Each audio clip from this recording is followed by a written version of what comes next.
గోదావరి జిల్లా రాజోలు మండలంలో పచ్చని చెట్ల తోటల మధ్య స్వచ్ఛమైన గాలి పీల్చే ప్రశాంత వాతావరణంలో ఉన్న మామిడి కుదురు అనే పల్లెటూరులో గాలిదేవరపాలెం అనే ప్రాంతం. అక్కడ తాయారమ్మ, జగన్నాథం దంపతులకు 6 సంతానం.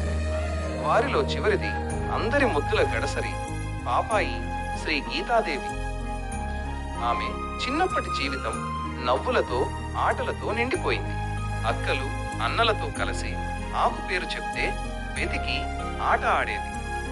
పసిపిల్లల పరుగులు తీస్తూ ఆకు వెతికేది. పాములు, ముళ్ళు ఏమీ భయపడేది కాదు. ఆ ఊరే వాళ్లకు ప్రపంచం, వాళ్ల ఆట స్థలం. కొబ్బరి నీళ్లు తాగుతూ, తాటి ముంచులు తింటూ, నవ్వుతూ గడిపిన బాల్యం. ఆ సాధారణ ఆనందాలే జీవితానికి బంగారు జ్ఞాపకాలు అయ్యాయి. కాలం ముందుకు సాగింది. అమ్మ చదువుల్లో కష్టపడి 10వ తరగతి వరకు చదివింది. అక్కలు, అన్నలు ఒక్కొక్కరుగా పెళ్లి చేసుకుని తమ తమ గమ్యాలకు వెళ్లిపోయారు. తరువాత వాళ్ళ అక్క పిల్లలతో ఆడుకునేది. వాళ్ళ బట్టలు ఉతుకుతుంటే వాళ్ళ తండ్రి ఒకరోజు, పెద్ద అయ్యాక నీకు చీర కొంటారు అన్నాడు. ఇంట్లో ఒకానొక రోజు నిశ్శబ్దం అలుముకుంది. జగన్నాథం గారు అనారోగ్యంతో కన్నుమూశారు. తండ్రి ప్రేమ కోల్పోయిన క్షణం ఆమె జీవితంలో చెరగని ముద్ర వేసింది. అప్పుడు పక్కన ఆమె అత్త నిలబడి, నేను ఉన్నాను, చింతించకు అని మాటిచ్చింది. అమ్మకి మిగిలింది ఒక్క అండ అన్న నానాజీ. ఇద్దరూ కలిసిమెలిసి కష్టసుఖంలో అమ్మకి తోడు ఉండేవారు. ఆవిడకు తండ్రి తరువాత వాళ్ళ అత్త చూసుకునేది. వాళ్ళు కలిసి ఉండేవారు. రామేశ్వరం వంటి తీర్థక్షేత్రాలు కలిసి తిరిగి వాళ్ళు అక్కడ శంఖంపై 2 పేర్లు రాసుకున్నారు. అది ఇప్పటికి ఆవిడ దగ్గర జ్ఞాపకంగా దాచుకుంది. తరువాత కాలంలో కాకినాడ నగరం నుండి సంబంధం వచ్చింది. తండ్రి లేకున్నా కన్నీళ్లతో కూడిన ఆశలతో అమ్మ పెళ్లికి సిద్ధమైంది. వివాహ దినాన కొత్త జంటగా బయలుదేరేటప్పుడు ఆమె మనసులో ఒక్క మాట, ఇక నేను కొత్త జీవితాన్ని ప్రారంభిస్తున్నాను. కాకినాడ చేరిన తరువాత కొత్త ప్రపంచం. వెన్నెల లాంటి ఆ పల్లె అమ్మ నగర జీవితానికి తగినట్టుగా తనను మార్చుకుంది. అమ్మ, నాన్న ఇద్దరూ అన్యోన్యంగా ఉండేవారు. ఒకరు విడిచి ఒకరు ఉండేవారు కాదు. మొదటిసారి వాళ్ళు సంతాన సమయంలో అమ్మ ఊరు వెళ్ళింది. నాన్న రాసిన ఉత్తరాలు ఆమె ధైర్యం.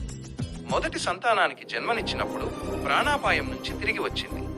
రెండో సంతానం సమయంలో ఎవరి సహాయం లేకుండానే తానే నడుచుకుంటూ ఆసుపత్రికి వెళ్ళింది. అమ్మ ధైర్యం అశేషం. ఒకసారి జాతరలో పెద్దమ్మాయి తప్పిపోయింది. అమ్మ కన్నీళ్లు ఆగలేదు. అమ్మవారి దయతో కొద్దిసేపటికే పిల్ల తిరిగి వచ్చింది. ఆ క్షణంలో ఆమె దేవుడిని కొత్తగా నమ్మింది. పిల్లలకి దైవభక్తి, పూజలు నేర్పించేది.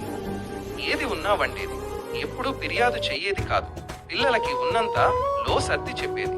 కొన్ని అపార్థాల వల్ల ఒకరోజు అమ్మ ఇల్లు వదిలి వెళ్ళిపోయింది.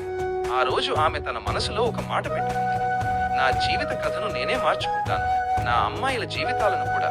అప్పటి నుంచి అసలైన పోరాటం మొదలైంది. భర్తతో కలిసి తిరుమల మిల్క్ బిజినెస్ ప్రారంభించింది. ఒక మహిళ ఇలా పనిచేయగలదా అనే మాటలు వినిపించాయి. కానీ ఆమె ఆగలేదు. పాలు అమ్ముతూ, పాఠశాల పిల్లలకు మధ్యాహ్న భోజనం వండుతూ, చీరలు అమ్ముతూ, ఏ పని చిన్నది కాదు అన్నట్లుగా ఆమె జీవితం కొనసాగింది. భర్త ఫిలేరియా వ్యాధితో పడిపోయినప్పుడు కూడా రాత్రి వేళ తానే పాల ట్రేలు మోసి దుకాణం చూసుకుంది. అందులోనూ పిల్లల చదువులు, భవిష్యత్తు అన్నింటికి తానే భారమయ్యింది. పెద్దమ్మాయి పెళ్లిని ఘనంగా జరిపారు.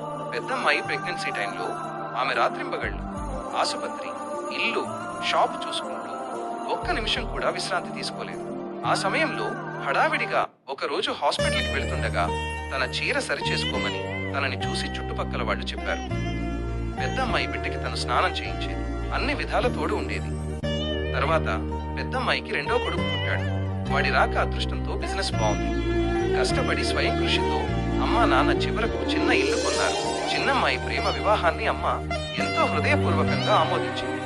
ఆమె ప్రేమే అంతటి పెద్దదైందనడానికి ఇదే సాక్ష్యం. అమ్మ త్యాగం చూసి పిల్లలు ఒక నిర్ణయం తీసుకున్నారు. మా అమ్మా నాన్నలకు ఆనందం ఇవ్వాలి. చిన్నమ్మాయి మంచి ఉద్యోగం సంపాదించింది. ఇద్దరూ కలిసి కొత్త ఇల్లు కొనుగోలు చేశారు. అమ్మ కలతోటతో కూడిన ఇల్లు నిజమైంది. అయినా ఆమె హృదయంలో ఖాళీ ఉండేది.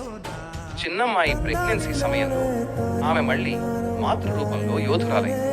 రక్తం, నొప్పి, వాంతులు ఏదైనా సహించింది. నా గర్భం నుంచి పుట్టే పిల్ల నా అమ్మకు నిరుపాధిక ప్రేమ ఇవ్వాలి అని కుమార్తె ప్రార్థించింది. తర్వాత పుట్టింది మన చిన్నారి. అమ్మ హృదయాన్ని నింపిన మన మనవరాలు. ఆ మనవరాలి కోసం అమ్మ తన ఊరిని వదిలి తన జీవితాన్ని మార్చుకుంది. భర్త అనారోగ్యంలో పడినప్పుడు కూడా అతనికి తోడుగా నిలిచింది.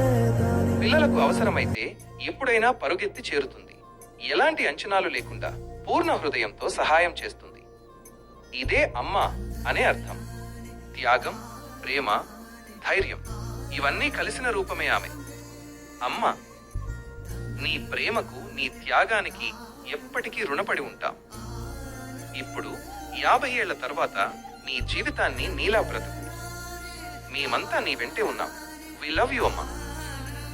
అమ్మని గీతాలే పంపి రమ్మని పిలిచావే, మరి రావే నీకనైనా. కొమ్మల నడిగానే ప్రతి రెమ్మని వెతికానే, కనిపించవు కాస్త